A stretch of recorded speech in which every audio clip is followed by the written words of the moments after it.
Hey guys, tonight we're heading way, way back to where writing began. But not for poetry or even for laws. Nope. You're an ancient Sumer, and the first reason anyone bothered to carve symbols into wet clay was to keep track of your grain. You're standing in a wide open field. The sun is merciless. The irrigation canal smells like warm pond water, and you've just harvested your first big crop of barley. You're tired, you're dusty. You just want to eat something that isn't barley.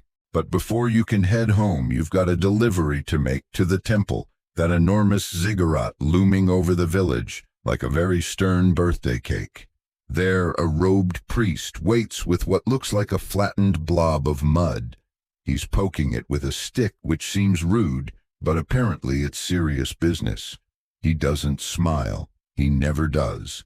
You get the feeling he wouldn't blink if a goat tap danced across his robe. You heave your sack of barley onto the pile and wait. The priest pokes the blob again, turns it slightly, adds a few more symbols. Triangles, lines, some sort of chicken scratch starburst. Then he nods once sharply. You've been officially received. Congratulations. You now exist in the world's oldest form of accounting.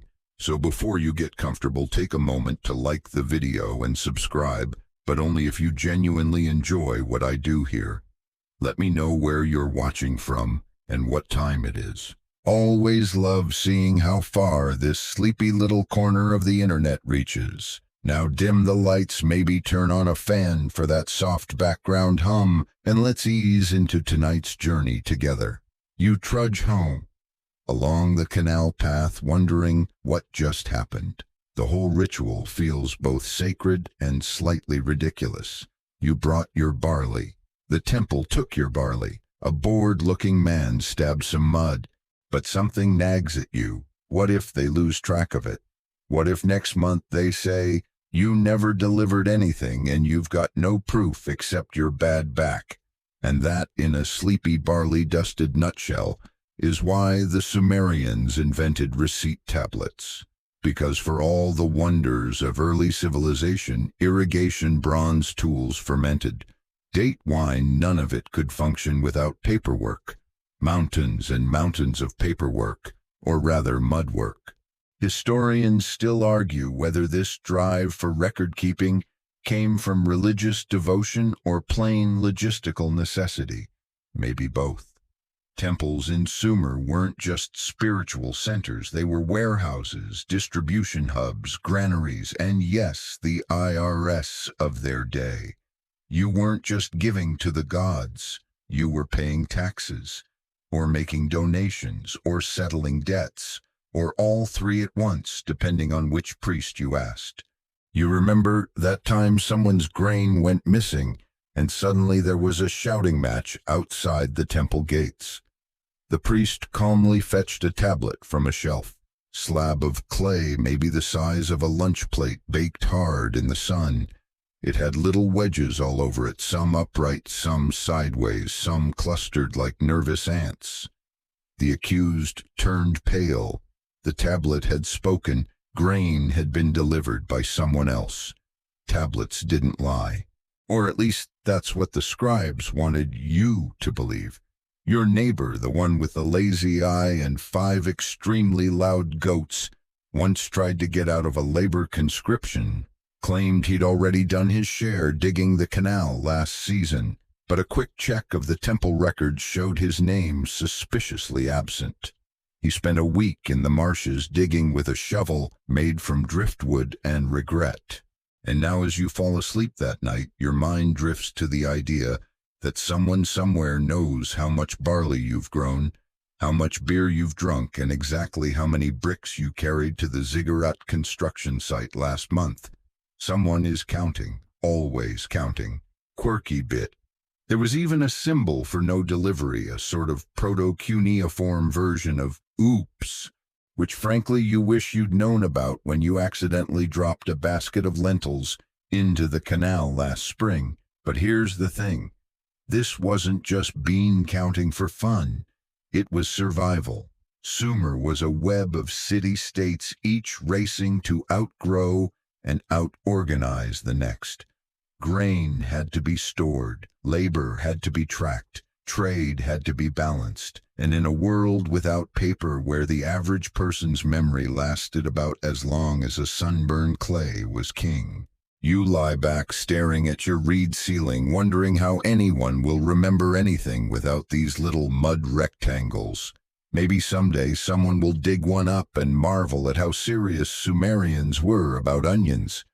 They'll probably think you were some kind of accountant. You chuckle softly because you were just trying to feed your family. But hey, at least there's a tablet out there with your barley on it.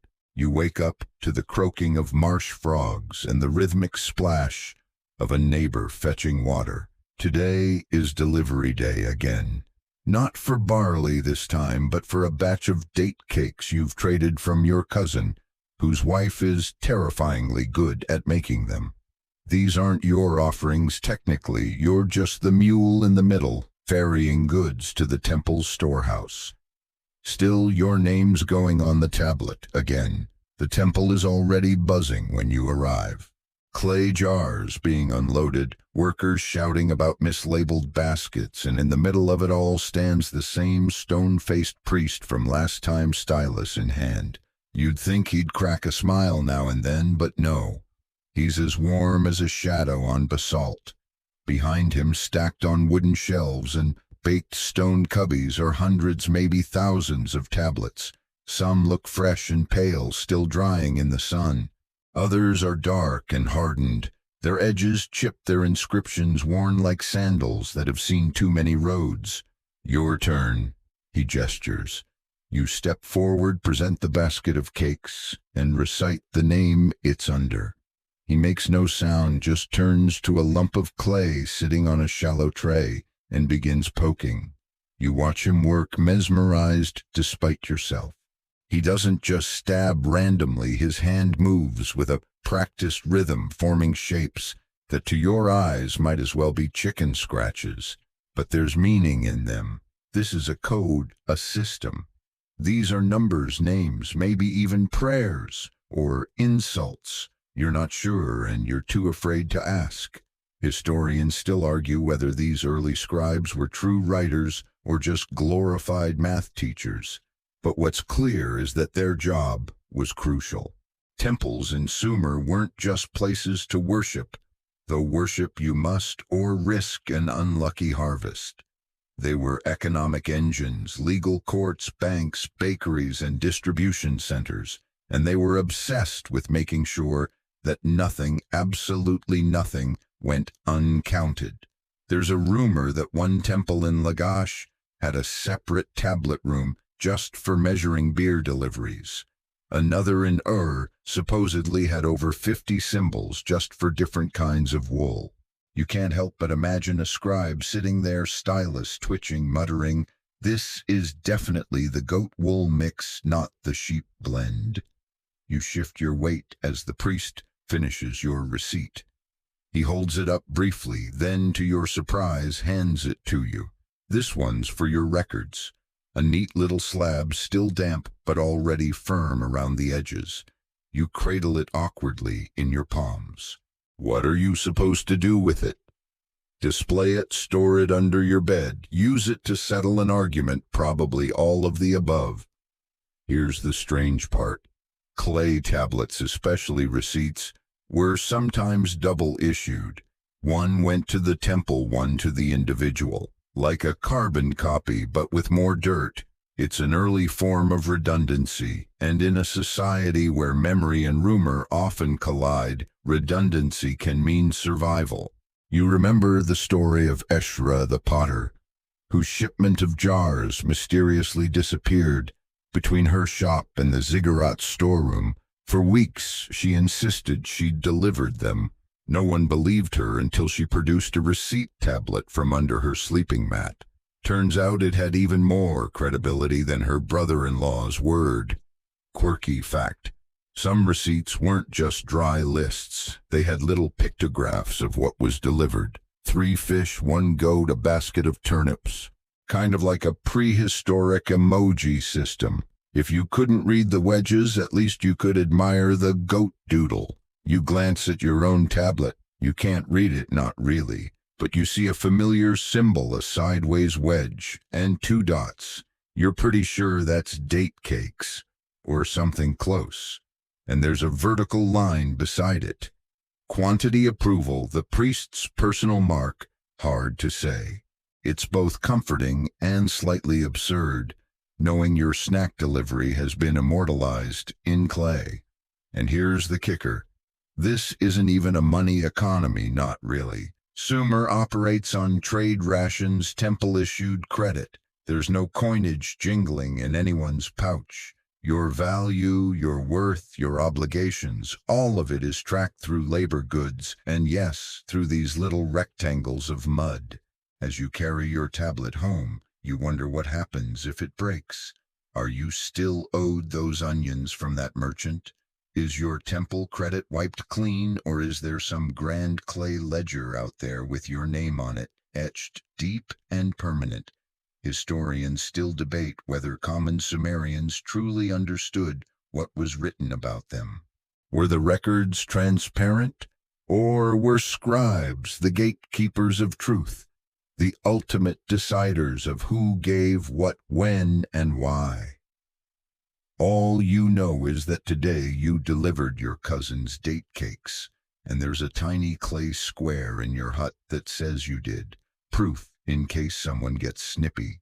Later, as you sit by the fire warming your feet and gnawing on a slightly overbaked fig, you look at the tablet again. It's nothing fancy, no embellishments, no poetic flourishes, just a record, a fact, a frozen moment of daily life baked into permanence. And honestly, that's kind of beautiful. You're starting to get used to the feel of clay dust on your hands. Ever since that first receipt tablet, you've found yourself more involved in the world of record-keeping than you ever intended. You're no scribe, not by a long shot. Your writing hand is better suited for swinging a hoe than holding a stylus, but you've learned enough to recognize when a tablet matters, and in Sumer, they all matter. Today, it's your turn to assist at the temple granary. The barley floods in one basket at a time, and your job is to haul stack and occasionally double-check the count. But it's not the lifting that gets to you, it's the slab shuffle. Here's how it works for every delivery. A clerk takes a fresh handful of clay, kneads it like sour bread dough, and flattens it onto a reed mat.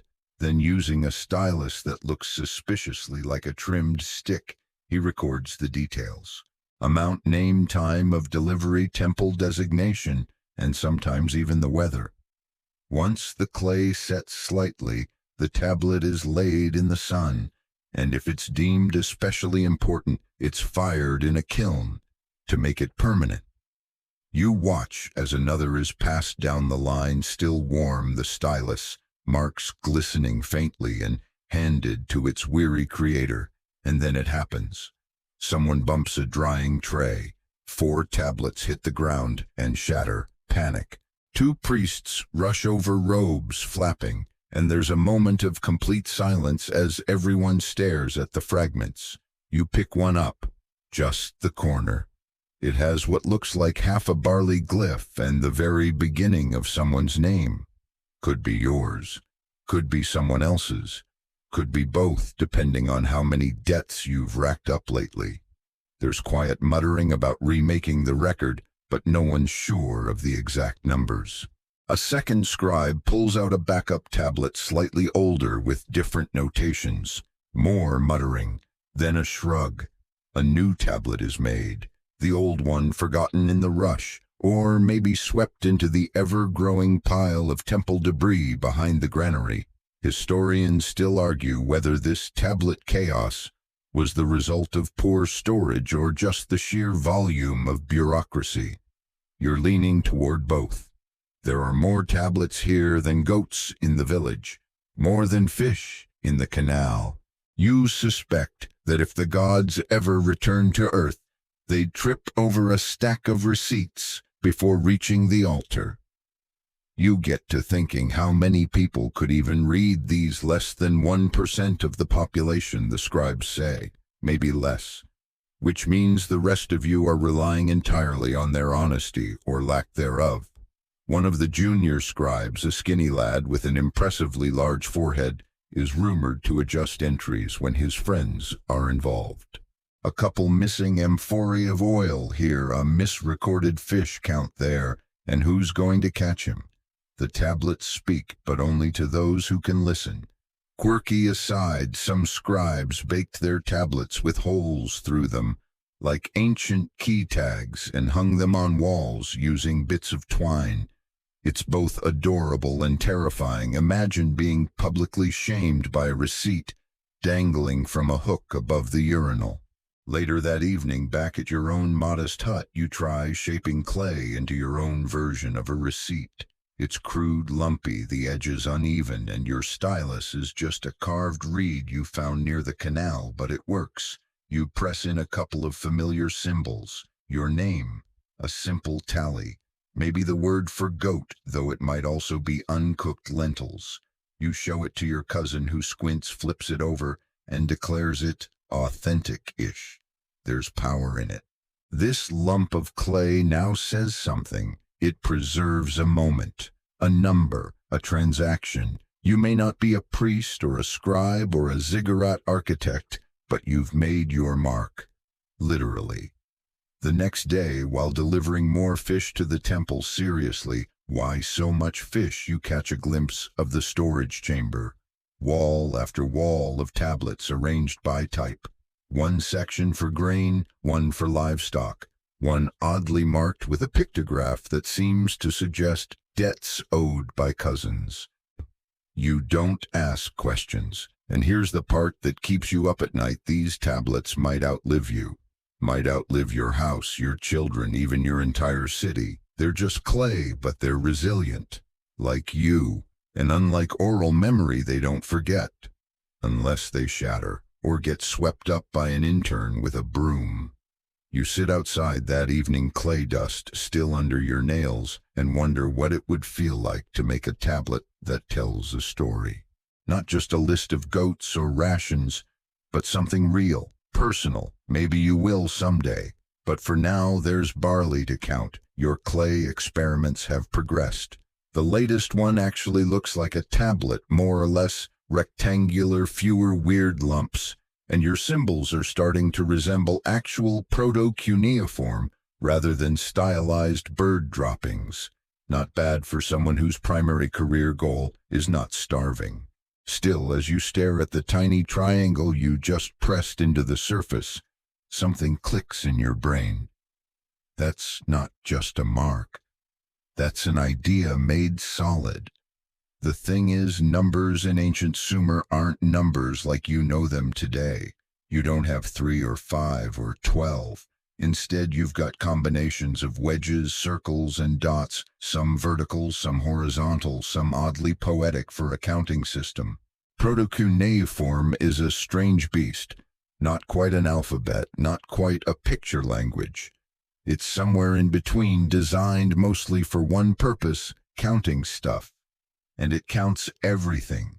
Goats, obviously, but also jars of oil, work hours, fish baskets, bricks, carried reeds harvested, and even units of temple favor, which may or may not be made up, depending on how much your cousin drank before explaining it.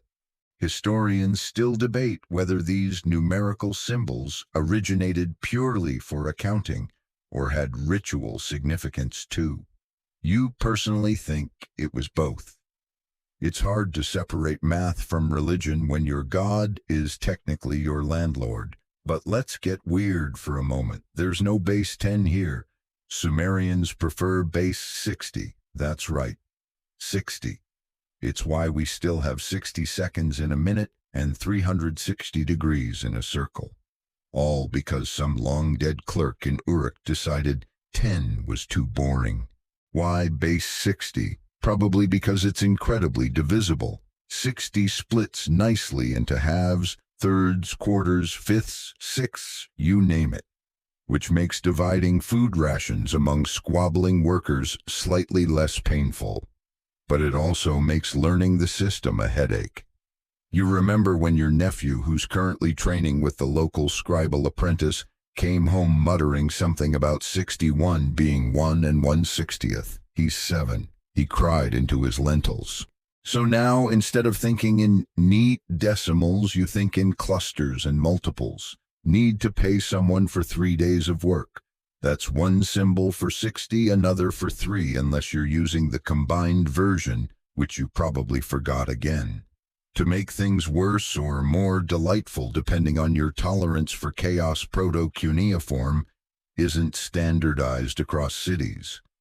The symbol for goat in Lagash might look slightly different than the one in Uruk. So if you move or trade, you're basically linguistically lost. It's like trying to read someone else's shopping list written in a regional dialect with a stylus made from a flamingo bone.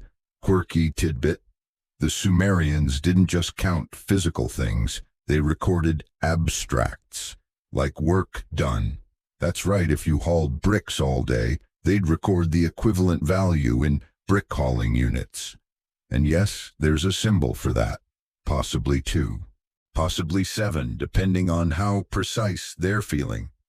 One day, while passing the temple again, you overhear a heated debate between 2 scribes about a wrong wedge in a grain tally. One insists it was a double mark by accident. The other says it's fraud. Both glare at the offending tablet like it personally insulted their mothers. Eventually, a priest intervenes, mutters something about intent, and the slab gets thrown into the maybe pile. You make a mental note never to anger a scribe. They hold your entire economic existence in the palm of their calloused, dusty hands. And yet, despite all this confusion, the system works. Somehow. Workers get paid, granaries fill, and empty debts are tracked, and the city churns on like a creaky, overworked abacus. One afternoon, a merchant from Elam visits. His interpreter carries a stack of round-bottomed tablets, strange-looking things like fat biscuits, and you watch as the temple scribe tries to decipher them. There's frowning, a lot of frowning. Eventually, they agree to count by weight, which seems like a hilariously unscientific compromise, but everyone nods like it's fine. Historians still argue whether proto-cuneiform evolved strictly from trade needs or emerged alongside early urban complexity. Chicken or tablet doesn't matter to you. All you know is that there's a beautiful, terrifying logic behind every mark. It's a math puzzle baked in mud, and your life, your rations, your standing, your debts are tangled in it. Later that week, your friend Naram boasts about receiving a 3-symbol tablet from the temple, meaning it took 3 lines to list his offerings. He grins like a man who's been knighted. You ask to see it. He's already framed it in a wooden box and placed it above his bed. That night, lying on your mat, you wonder if there's a tablet out there about you. Something you never saw. A record tucked into a shelf, buried in a stack, silently preserving your name beside a pile of fish and a bundle of reeds. And then you remember you made your own. It's still sitting near the hearth, drying slowly, smelling faintly of the canal. You reach out and touch it, the ridges still sharp under your fingers. It's yours. Imperfect, lumpy, slightly illegible, but yours.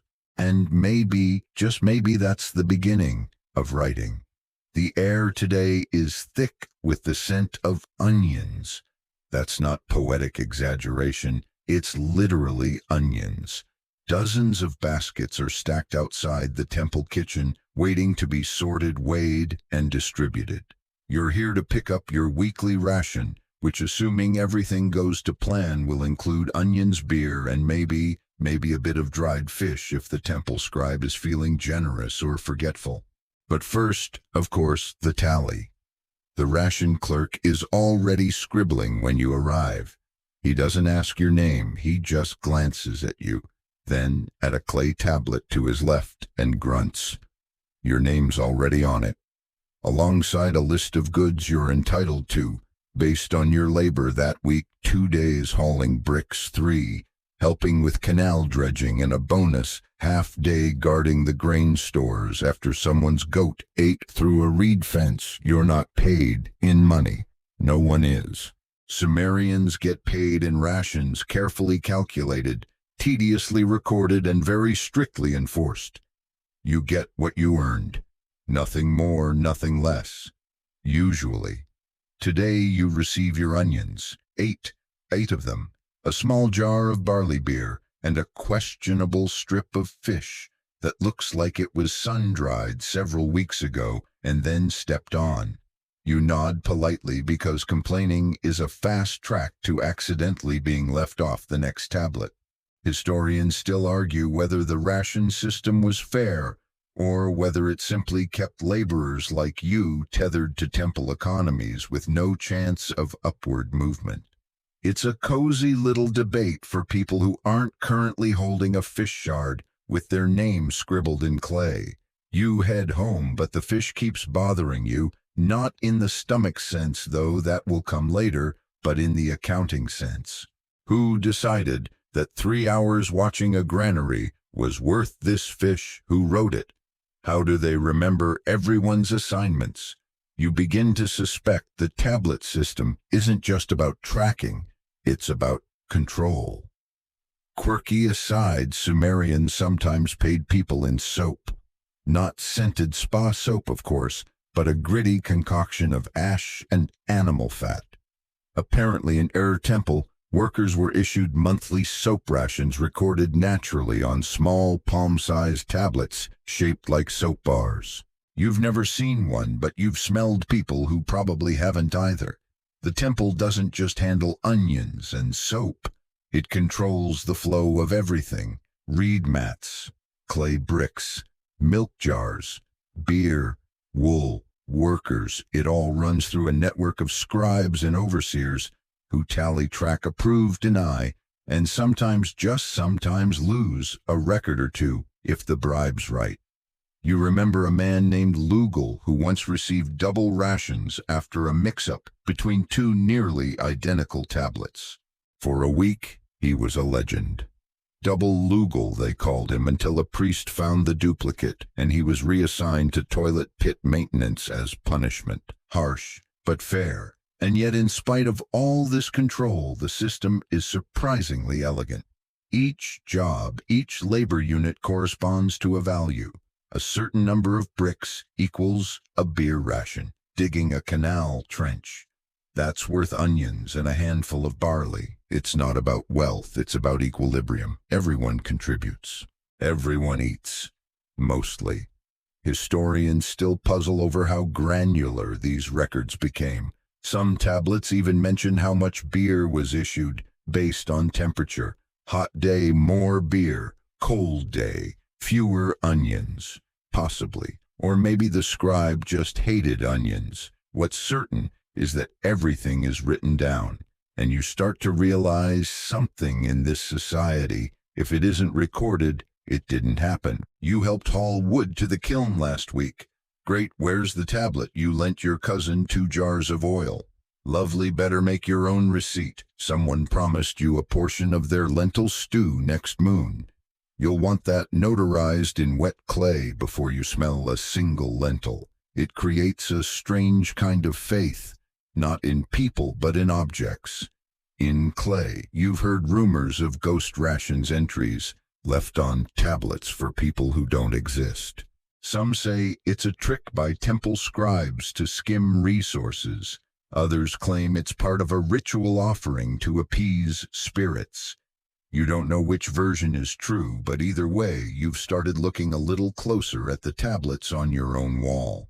One day, a new tablet appears in the village, posted on a notice board of sorts, a slab mounted on a wooden post near the canal.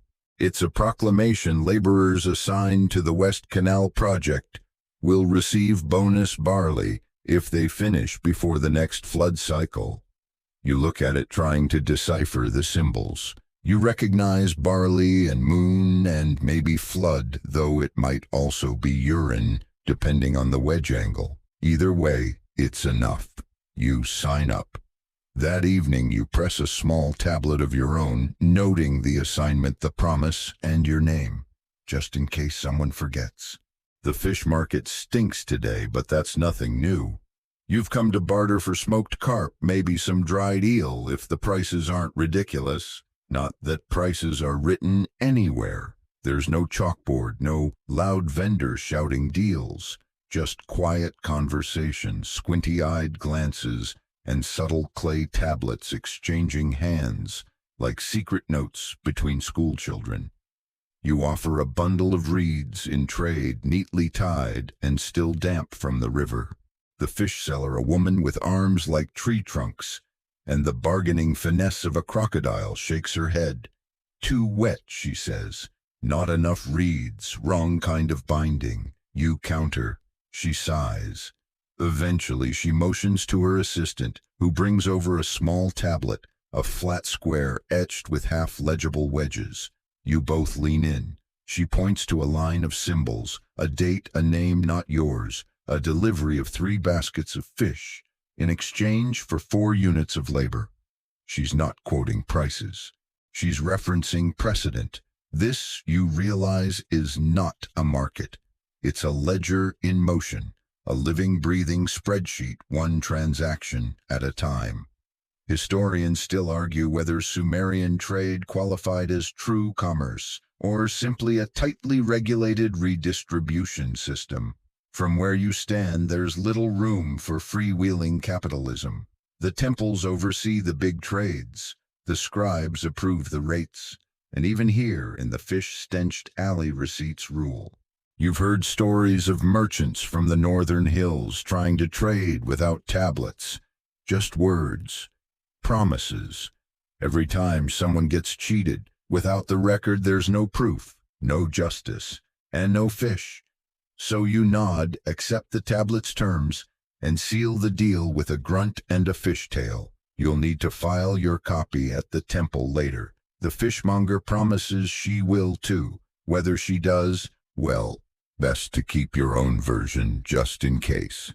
Quirky moment in some cities, clay tokens were still in use alongside tablets, little abstract shapes like cones, spheres, and tetrahedrons representing quantities. The fishmonger carries a pouch of them jangling like ancient dice. She uses them to explain bulk deals, which somehow feel more real than scribbles in clay. You get 3 small carp and a questionable eel. Not bad. As you walk home, you pass a reed boat being unloaded at the canal. A crew of workers hauls baskets onto the dock, and nearby a scribe seated cross-legged in the shade is busy pressing symbols into a slab. One of the baskets breaks open, revealing sesame or maybe flaxseed. It's hard to tell from a distance. A debate ensues. Was this the right shipment, the right weight? The scribe doesn't even look up. He taps a different tablet, confers with a second scribe. They compare symbols, nod, and the workers are redirected to a different storeroom. That's the moment it really hits you. This isn't just trade. This is logistics. Someone somewhere is mapping it all, who brings what, from where, to whom, and how often. Every interaction is a node in a vast, dusty web, and the clay tablets are the threads holding it together. Historians still puzzle over how centralized this control really was. Did every city operate independently? Were there regional alliances, tablet-based treaties, rivals, scribal schools, arguing over the correct wedge for chicken? You wouldn't be surprised. Back at home, you sit with your own small record, your fish trade. It's humble, maybe 15 symbols in total, but it feels oddly empowering. It's a contract, a shield, proof that for once someone didn't swindle you over a suspiciously skinny eel. You place it on your shelf beside the others. Your growing library of mud. Later, your cousin visits.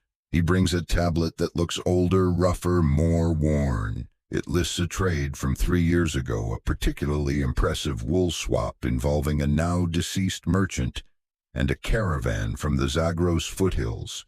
He shows it off like a trophy. He even has a clay envelope for it, a hardened outer case that once sealed the tablet inside to prevent tampering. You marvel.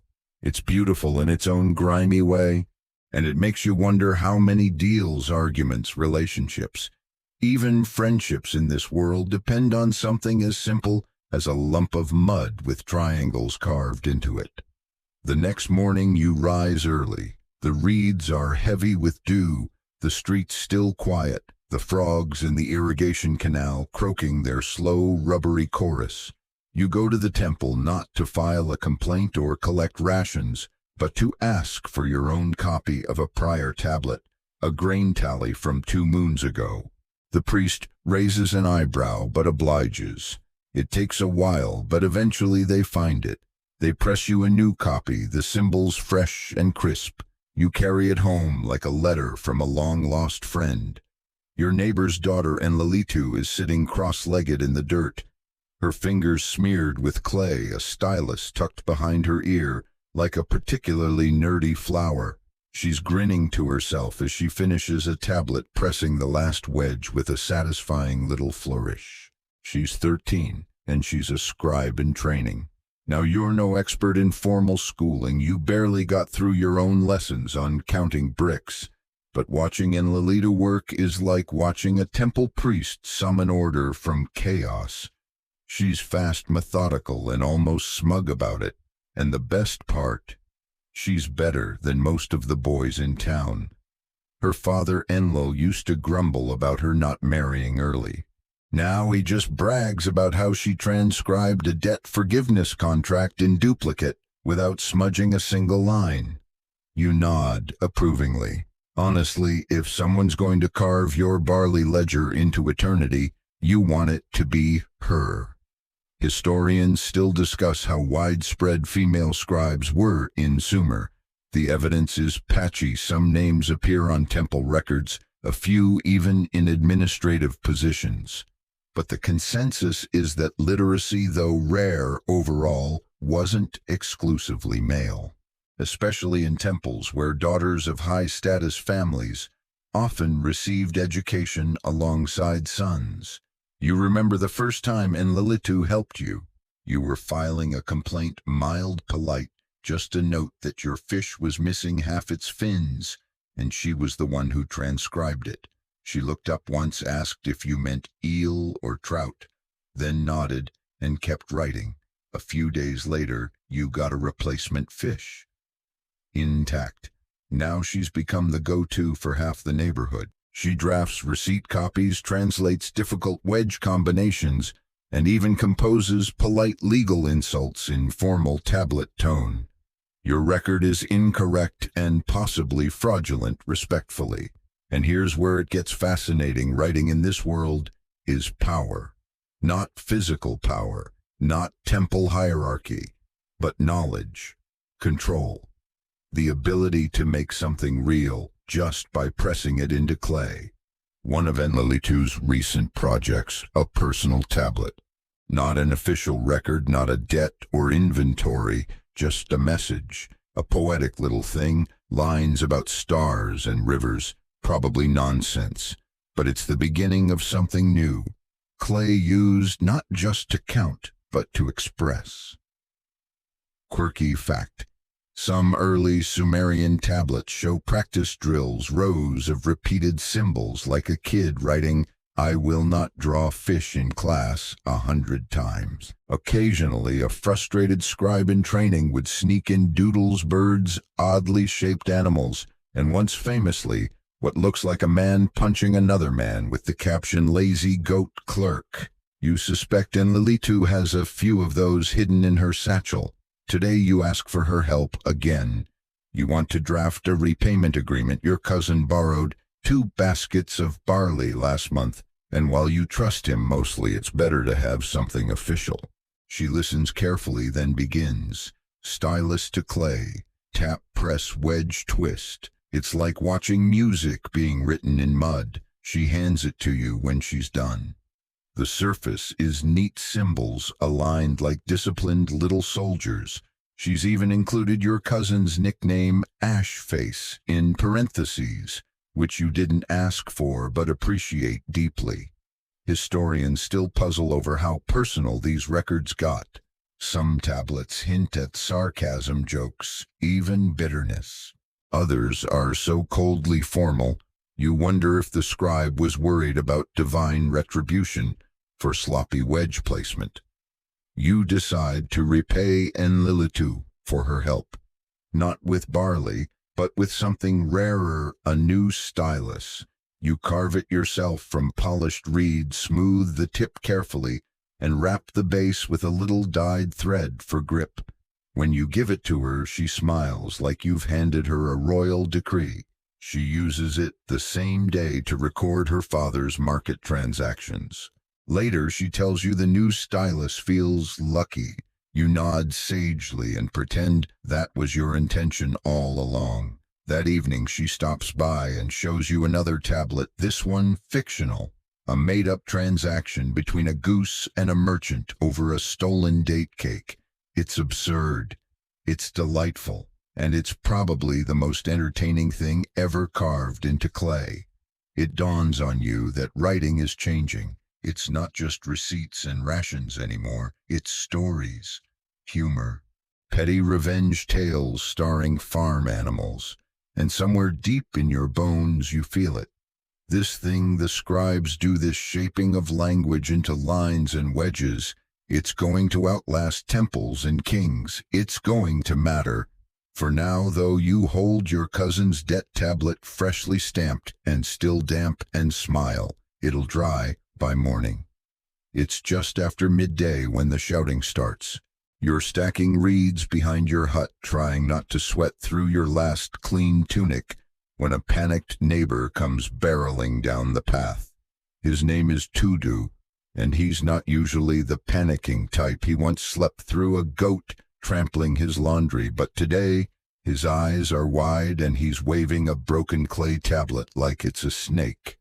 They say I lost the lamb, he gasps, but I have the tablet.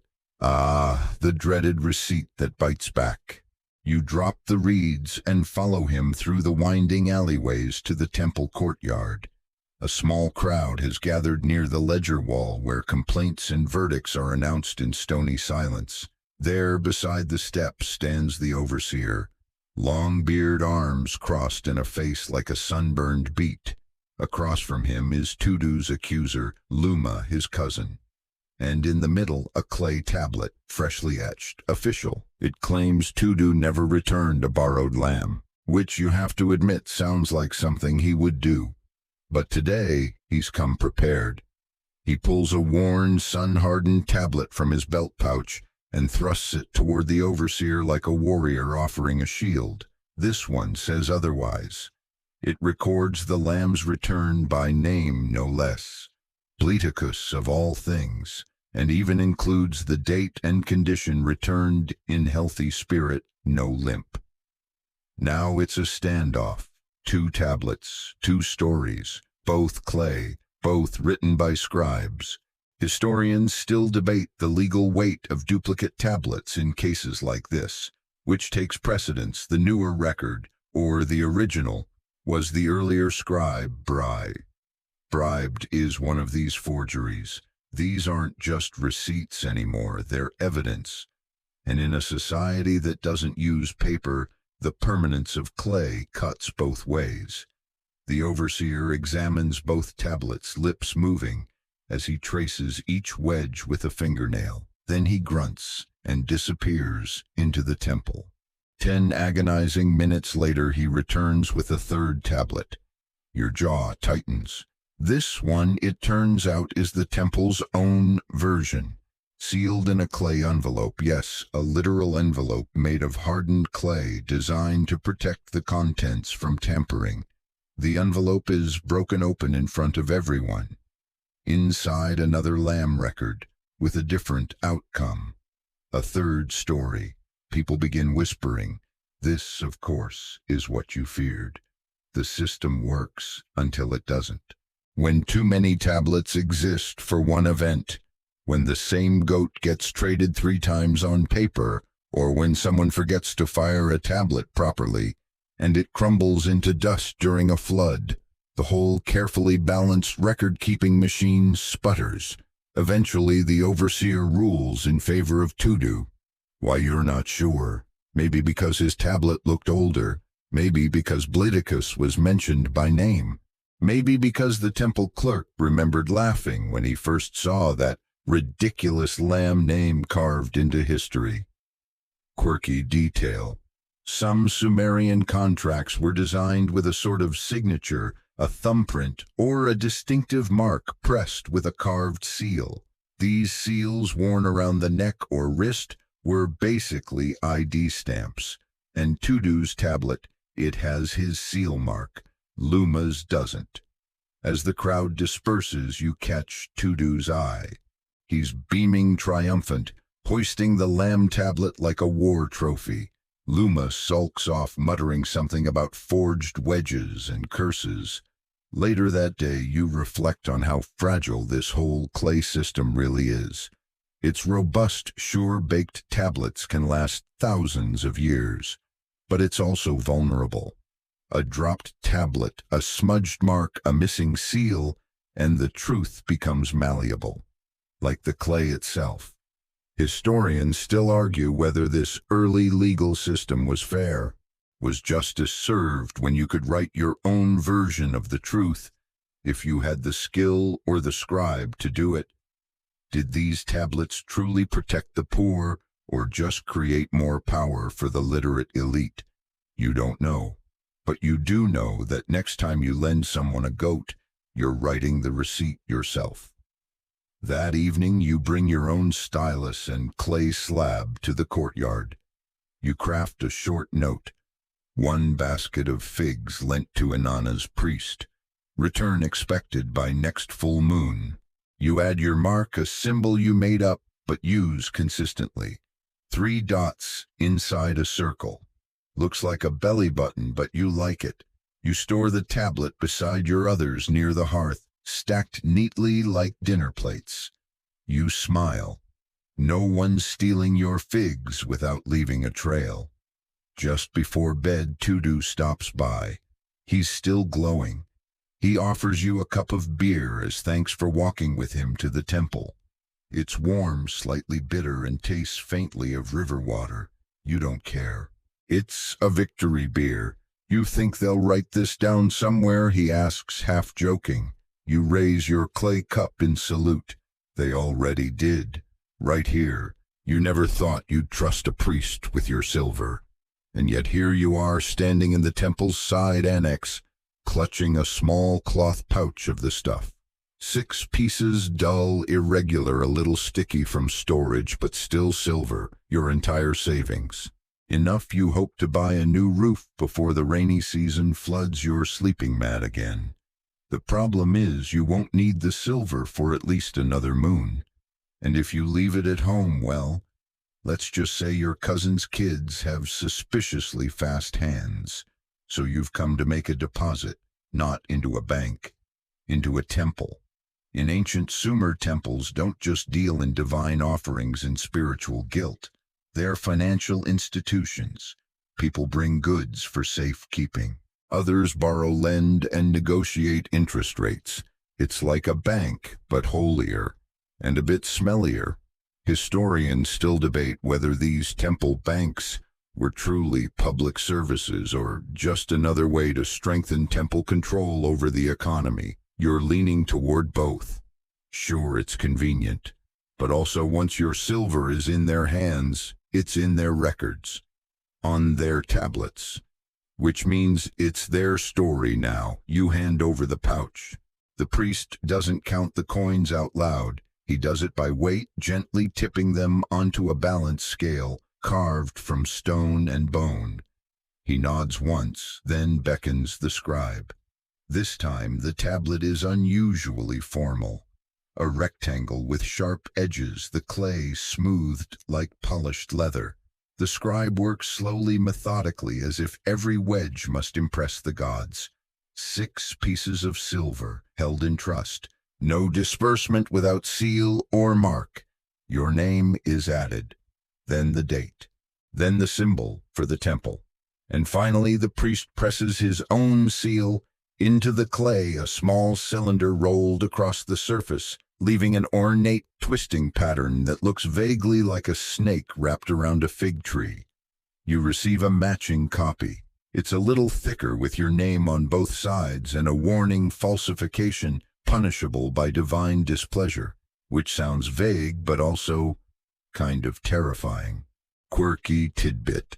Some temples stored valuables in sealed rooms, guarded not by soldiers but by curses. Tablets mounted above the door threatening anyone who entered unbidden, with everything from crop failure to chronic boils. Very persuasive. You take your tablet home and place it on your shelf. It's heavier than your usual ones. More important, you look at it and realize that your silver has now been transformed by ritual, by stylus, by a thin layer of bureaucracy into something else. An idea, a claim, a number etched in clay. That night you visit a neighbor who's heard of your temple deposit. He grins and tells you he's done it too, only he borrowed silver from the temple. Wait, they lend it out. Apparently so, with interest. Your neighbor shows you his loan tablet, 3 pieces of silver borrowed with repayment required in barley equivalent, in 2 moons, and it's very clear about the penalty for lateness. A full extra piece, plus voluntary labor consideration. You ask what that means. He shrugs. Probably sweeping. You can't help but admire the system. Primitive, yes, but effective. The temple isn't just holding silver, it's managing capital. Turning labor into numbers, numbers into symbols, symbols into power. You feel weirdly modern holding your deposit tablet, as if you've just signed up for a checking account, with added threat of divine retribution. Historians still argue whether interest rates were fixed or flexible. Some records suggest a flat 20% rate on grain loans. Others imply scribes negotiated based on social standing, weather, or even who brought them dates on festival days. The next day you return to the temple out of curiosity mostly, and ask the scribe if people ever lose their deposit tablets. He chuckles, which is rare. All the time, he says. But if we still have the original here, he points to a shelf packed with identical slabs. They can reclaim it. Unless, he trails off, tapping the shelf ominously. Unless what? Unless it's misfiled. You glance at the mass of tablets barely labeled piled like a toddler's attempt at Tetris.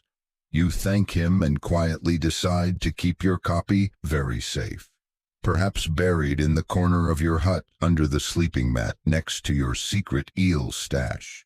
That evening, as the sun turns the sky a dusty rose, you sit with your silver deposit tablet in your lap. It's solid, strange, comforting. Proof that your wealth, not much but real, is somewhere protected by God's records and a surly priest with very sharp nails. You think about the future. Maybe one day you'll take it back out. Trade the silver for bricks, or grain, or a better stylus. Maybe even pay a scribe to write a story for you, a proper one, about clay and goats and the time your cousin tried to bribe the temple guard with pickled onions. But not yet. For now the tablet will sleep, and so soon will you. Today you try to get away with something small. It's not malicious, really. Just a minor error, a slip of the stylus, a little fudge in your favor. You're trading wool coarse stuff from your flock, not the temple's fine threaded variety, and in the heat of negotiation, you accidentally on purpose let the scribe write the symbol for high-quality wool, not the bottom-tier scratchy type you actually brought. It's a simple wedge difference, one extra angle. But that's the magic of proto-cuneiform. One wedge changes everything. You walk away with a smug grin and a clay receipt that says you delivered premium goods. You even show it to your cousin, who squints at it and nods. That's the good sheep symbol, he confirms. The one with the tail pointing left. For a moment you feel brilliant. Then the temple overseer shows up at your hut. Apparently the wool's final destination, some bureaucratic storeroom 2 alleys over, flagged the discrepancy. The texture didn't match, and someone remembered you don't even have premium sheep, just the cranky little ones that eat garbage and look like they're judging your life choices. The overseer holds your receipt up to the light. Wrong glyph, he mutters. Deliberate. You stammer, you gesture, you make your best honest mistake face. He frowns, then mercifully lets you off with a warning, but he keeps the tablet, breaks it in two with a practiced snap, a clean, dusty crack. It's gone. Like it never existed. Historians still debate whether such enforcement was consistent across Sumerian cities. Some evidence suggests temple scribes were sticklers. Others show more flexibility depending on bribes, social rank, or available beer. You, for your part, feel thoroughly shamed and curious. You ask your scribe friend Enlilitu about the wrong glyph. She pulls out a wax tablet and demonstrates the difference. It's subtle. The high-quality wool symbol has a longer, lower stroke. The poor-quality one looks like a deflated mushroom. Easy to mistake, easier to fake. Quirky tidbit. Some scribes intentionally wrote ambiguous glyphs when they didn't trust the merchant, so they could later reinterpret the transaction if needed. The official term, strategic vagueness. Your term covering their papyrus. The deeper you get into this world of clay, the more you realize it's not about truth. Not exactly. It's about narrative, evidence, what gets written down and how. That evening you sit with Enlilitu and examine a few old tablets. One records an oil delivery marked with a glyph that could mean 5 jars or 5 portions. What's a portion? Depends on the context. Another lists the same fish delivery twice, once under your name, once under someone else's. Probably an error, maybe a scheme, hard to tell. She shrugs. The tablet says what the scribe decides it says. You begin to wonder how many lies are buried in all this baked clay. How many truths? How many tiny half-wedges shifted history just a bit to the left? There's one story she tells you that sticks. A merchant once tried to increase the value of his shipment by stacking the tallies in a misleading order, placing the high-value goods at the top followed by filler. He paid the scribe to match the tablet to that illusion. When the goods were received and unpacked, it was too late. The tablet had already spoken. The temple didn't challenge it. Why? Because correcting a mistake would have meant admitting the god's records were fallible. You sit back stunned. The temple let it stand to protect the system's image. Historians still argue how often things like that happened, but Enlilitu just smiles. When your record-keeping medium is clay, she says, truth becomes flexible until it's fired. That line haunts you. You go home and look over your own tablets. There's one about a barley trade with your neighbor, except you remember giving him slightly less than the record shows. You decide not to correct it. What's the point? It's fired. It's law now. Still the guilt gnaws. So the next day you go back to the temple and volunteer for an extra work shift, hauling water jars up to the ziggurat's roof. No one asks why. They just nod and write it down. The clay, you realize, is unforgiving in the moment, but the system has space for redemption. As you haul your 5th jar, arms shaking, you glance down at the city. Below you, dozens of people are walking, trading, arguing, carrying. And somewhere in the temple's deep halls, scribes are recording it all. Each wedge pressed carefully, each name sealed, each lie and truth encoded with equal solemnity. And in a strange way, you feel comforted. The system isn't perfect, but it remembers, and it can forgive. You finish your shift, receive your ration, and go home to a modest dinner of onion stew and overly crusty bread. Tomorrow, you decide you'll help Enlilitu make tablets. Not to cheat, just to see if you can write the truth and make it beautiful. You awake to the sound of tapping stylus on clay, the heartbeat of a city that never stops recording itself. Uruk is humming already, not just with people, but with tablets. They're everywhere, stacked in storerooms, mounted on walls, tucked in satchels, bundled with reeds, buried under sleeping mats. The city has become one vast filing cabinet, and you are somehow a file in it. You head out, weaving through the morning rush. 2 oxen block the main road. A scribe is yelling at a fishmonger for giving the wrong type of eel. A priest is muttering to himself while counting sheep very slowly with dramatic sighs. And beside all of them, tablets. You pass a kiosk where a boy no older than 10 is stamping clay discs with simplified symbols, quick tokens to hand out for grain portions. He's not even a trained scribe, just an assistant. But even his records will go into the archive, that dusty colossus beneath the ziggurat. Historians marvel at the sheer scale of tablet production in cities like Uruk. We're talking tens of thousands, maybe more. Tablets for everything: barley, beer, bricks, beehives. You've even heard of one listing the number of temple cats, 6, 3 of them jerks. You pause outside the tablet house, the central archive. The walls are lined with shelves, floor to ceiling, clay upon clay upon clay. This is where the city keeps its soul, not in song or myth yet, but in wedge after wedge of transactional memory. Inside, scribes buzz around like bees. Some are sorting, others are muttering over damaged slabs. A few are pressing wet clay into molds for new tablets. You spot Enlilitu on a stool, brow furrowed, translating a shipment inventory from a dialect that might as well be bird scratch. You greet her. She hands you a slab. "Help me sort," she says. You do. It's strangely soothing. The slabs are warm from the sun, each one heavy with the weight of its own moment.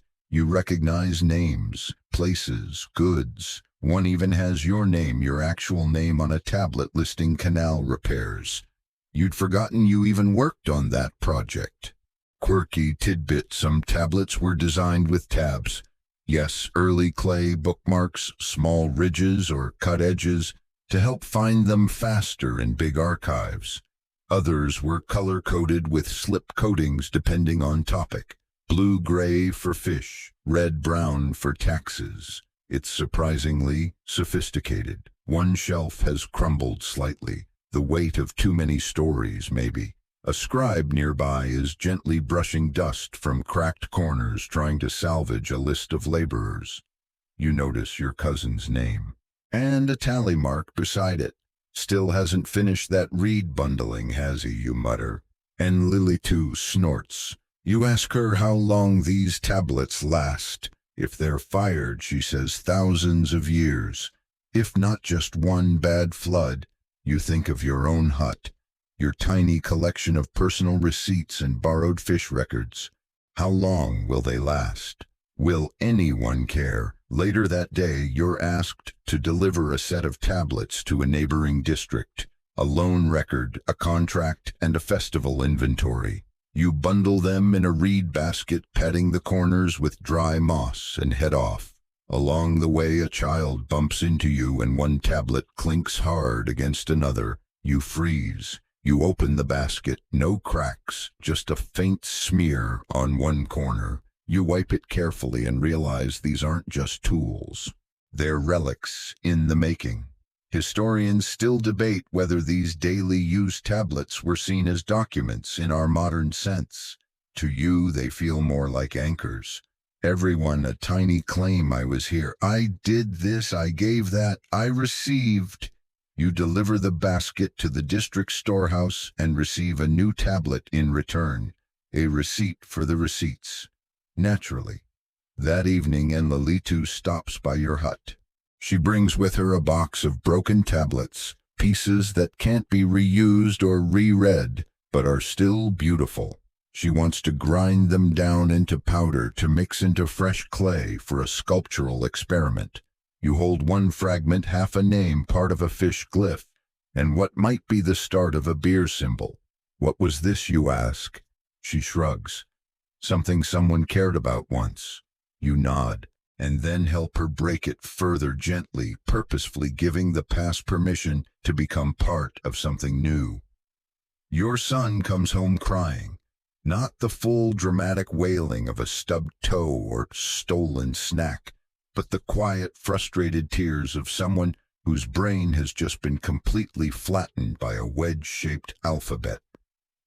Tablet school is too hard, he mutters, slumping onto the reed mat and wiping his nose with the back of his hand. You nod sympathetically. You've seen the scratch marks on his fingers, the tiny stylus blisters, the growing pile of practice tablets with crooked glyphs and lopsided lines. Writing, it turns out, is not just an art, it's a boot camp. Sumerian scribal schools, edubas, or tablet houses are no joke. They train future scribes not just to copy lists and tallies, but to memorize vast strings of standardized words, practice mathematical problem sets, and learn how to shout.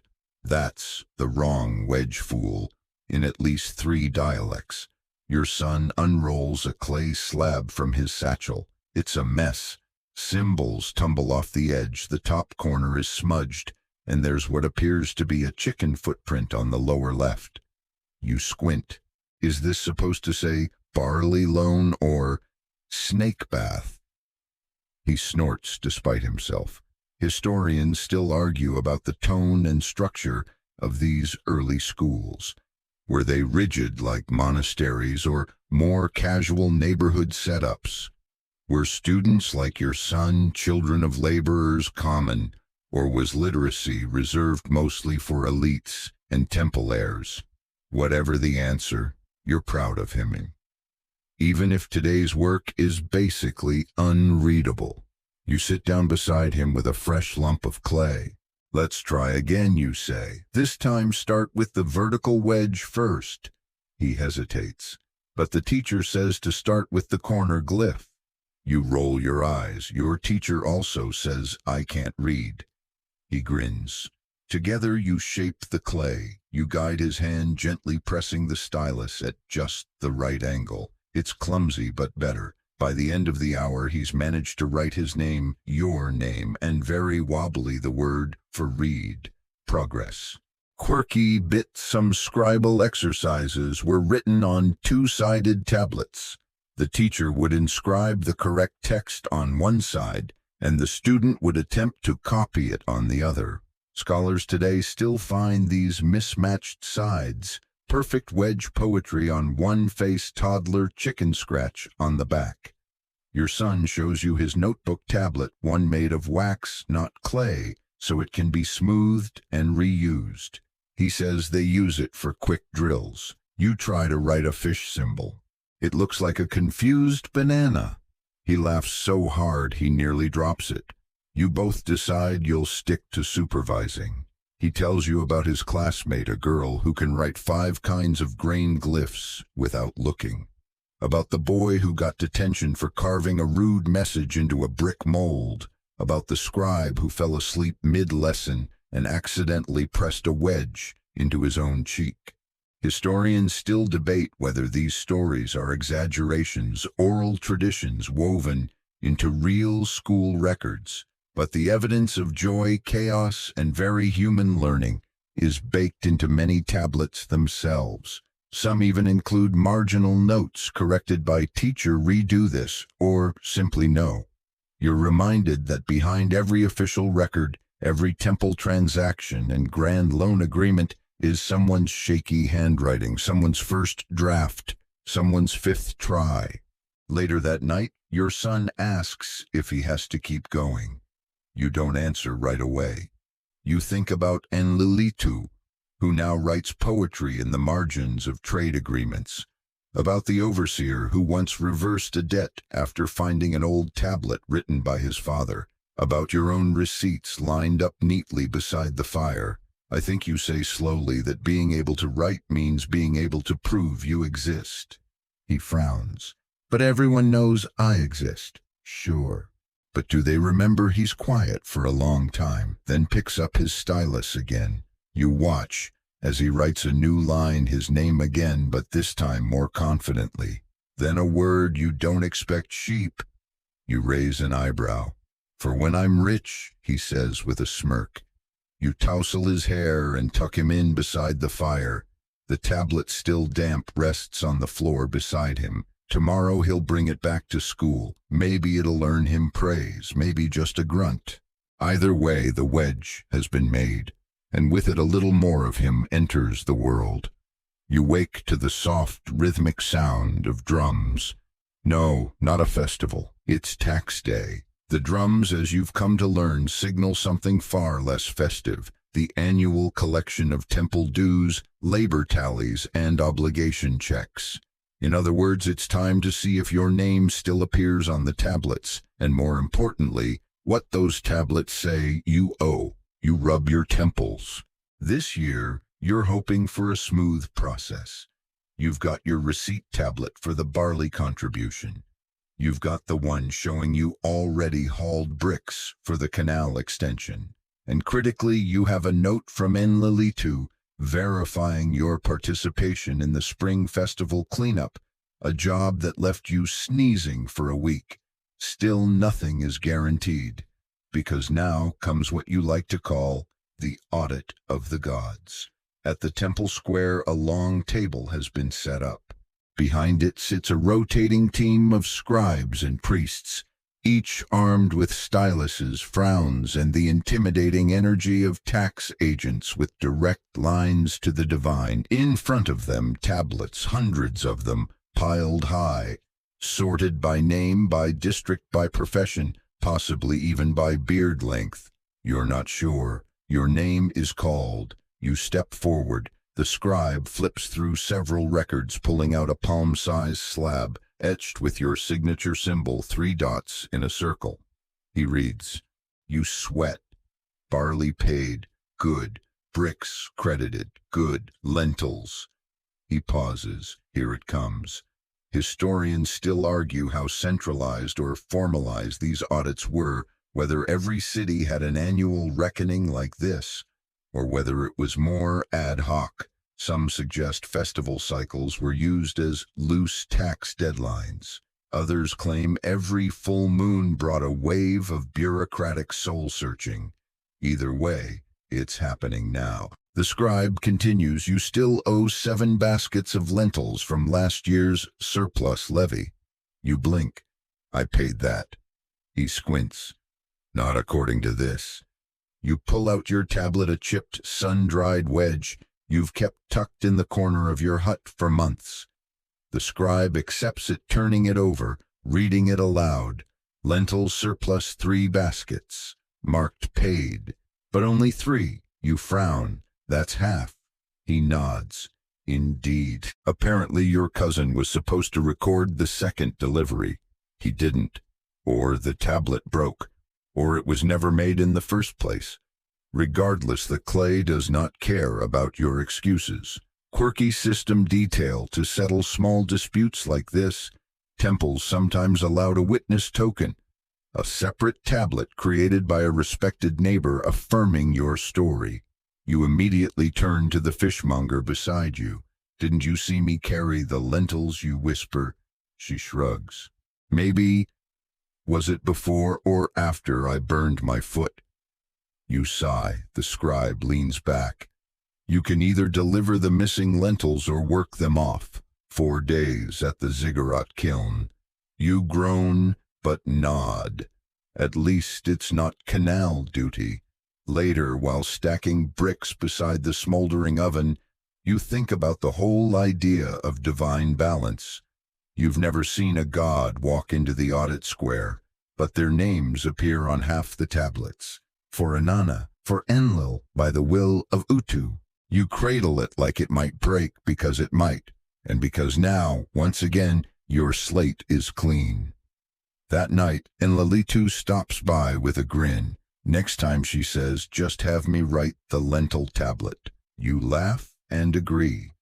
Then you dig a small hole beneath the floor of your hut and gently press the new tablet into the earth. Let the rats find something else to chew. It starts with a whisper in the alley. A cousin's friend's neighbor is offering fast-track receipts. It adds pressure. It makes you want to be in the right, and it makes the records matter.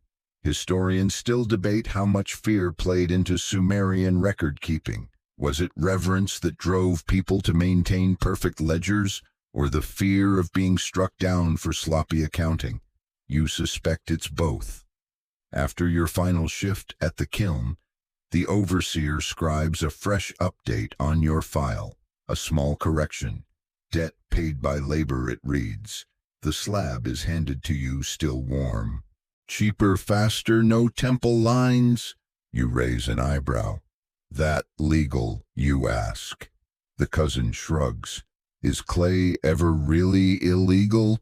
And that's how you learn the scribes are going rogue. Not all of them. Just a few ambitious, restless, underpaid, maybe bored. These aren't temple scribes, they're freelancers, clay cowboys, independent contractors with styluses and enough know-how to mimic temple wedge work. Mostly. You meet one by accident, a teenager with inky hands and a crooked grin. He approaches you outside the reed market. Need a copy, he says, nodding at the basket of barley you're trading. You hesitate. Copy of what?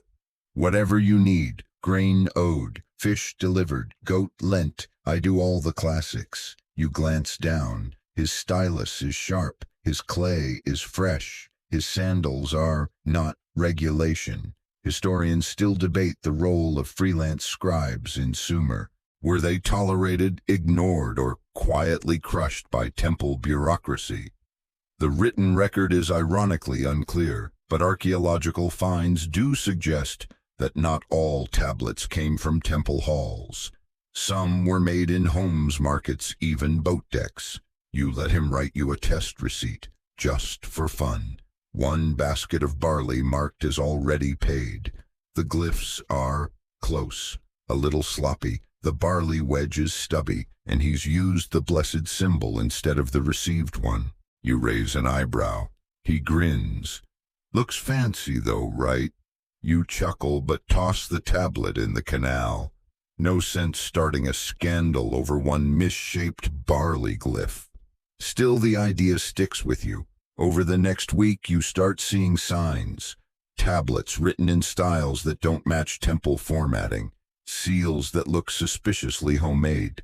A delivery list with your name spelled as Butunu instead of Butunu. You don't even correct it anymore. Clay is apparently flexible. And Lilitu is furious when you mention the underground scribe network. They're polluting the archive, she fumes.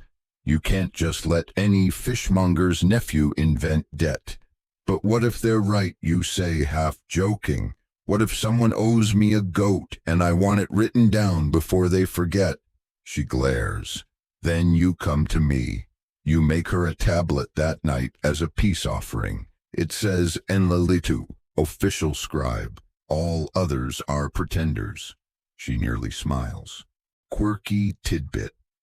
Some scribes actually did go rogue, intentionally leaving temple posts to freelance for traveling merchants or aristocrats. Their tablets often bore elaborate flourishes or personal glyphs, making them instantly recognizable. One even signed with a drawing of a cat wearing a crown. Scribe egos, it seems, were eternal. But the bigger question isn't about rogue scribes, it's about what their rise means. There's too much to record, too many trades, too many temples, markets, festivals, debts, deliveries. The official scribes can't keep up. And into that chaos, freelancers slide like mud in flood season. The city adjusts. The temple quietly starts accepting non-standard tablets if the symbols are clear and the seals legible. The market sets up a scribe corner where independents sit under awnings offering receipts, contracts, even love notes. One proudly advertises witnessed insults, insulted witnesses, and marital clarifications. Historians still debate whether this moment marks the start of something larger, the democratization of writing. The point where wedge script moves from temple monopoly to public tool. A shift from memory to voice. You feel it too. One afternoon, a neighbor stops by with a tablet she's written herself. No fancy glyphs, just, "I promise to return the rake." Your rake. She hands it over solemnly like a peace treaty. You accept. Later, you draft your own little note. Not a receipt, not a debt, just a memory.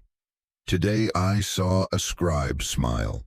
You fire it in the hearth, set it beside your oldest barley tablet, and wonder what someone will think when they dig it up in 3,000 years.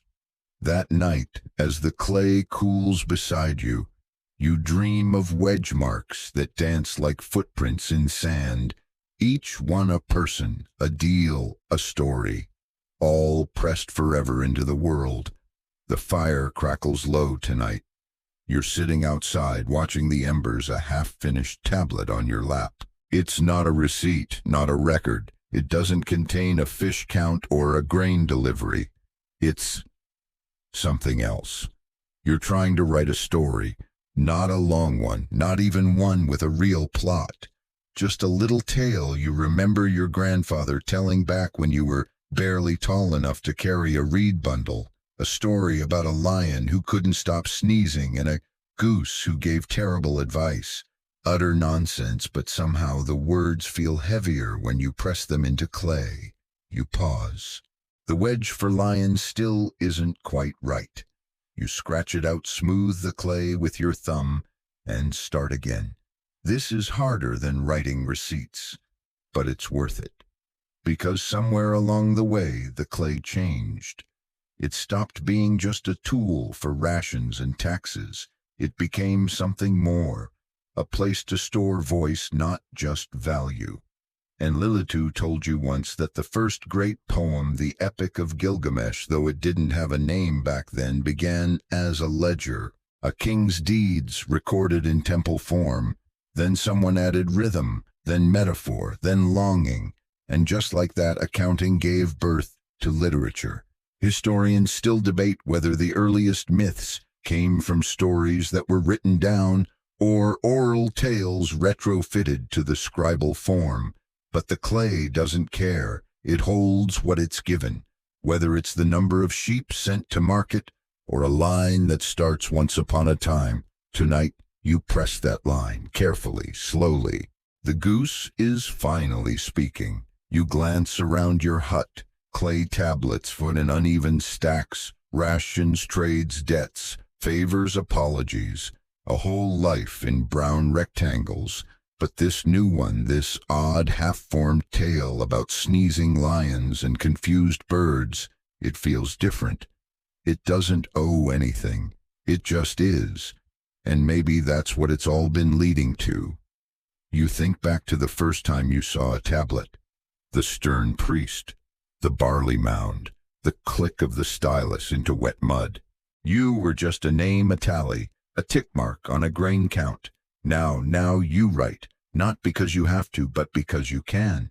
Quirky fact, some of the oldest known love poems were written in cuneiform, Sumerian voices whispering across millennia about desire, loss, the warmth of a hand.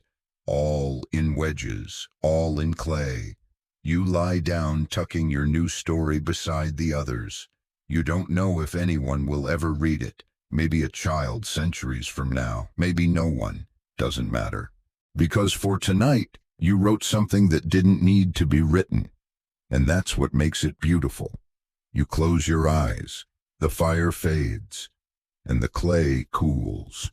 And now, as the fire's last glow softens to ash, your breathing begins to slow. The world of Uruk, its dust, its noise, its clamor of styluses and goat disputes, fades like a distant drumbeat. The scribes go quiet, the temple doors close, even the frogs by the canal begin to hush. You're lying in your modest hut, surrounded by the soft weight of night. A breeze slips through the reeds, and somewhere nearby a neighbor coughs and then turns over in their sleep.